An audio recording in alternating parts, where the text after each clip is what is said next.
7 మంది పోయినాం స్నానం చేసి శ్రీరంగపురం పోయాం. మళ్ళీ మళ్ళీ ఈ అన్న వల్ల చేరిపోయినాం. ఆ చేనులో పోయి పెద్ద మెగా పెరిగిపోయింది. కొంతమంది అన్న ఇస్తున్నారు, అన్న కోసం పెట్టుకొని వచ్చినాం. అప్పుడు ఆ చేనులో మేము ధ్యానం ఇస్తుంటే పెద్ద నాగబాంబు వచ్చింది తెలుసా.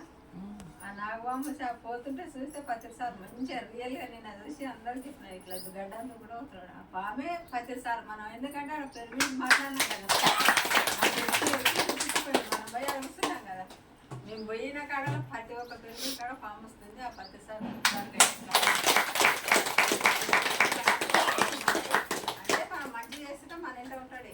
ఎవరైనా మంచి చేస్తే ప్రతి ఒక్కరింట ధ్యానం వల్ల ఇంట ఉంటాడు ఆయన అని చూసుకున్నాము.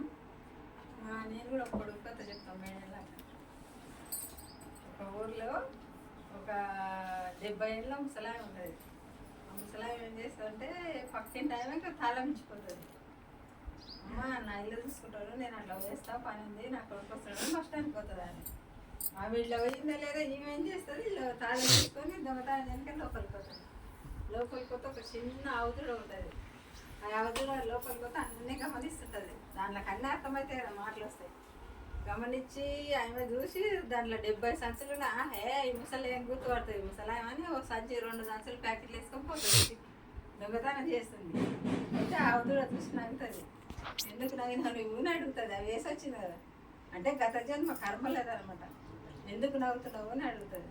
అంటే నేను 200 పోయిన జన్మల ముసలాయమకి ఇవ్వాలి, అందుకే ఇట్లా వచ్చి నేను రుణమైన అని చెప్తుంది.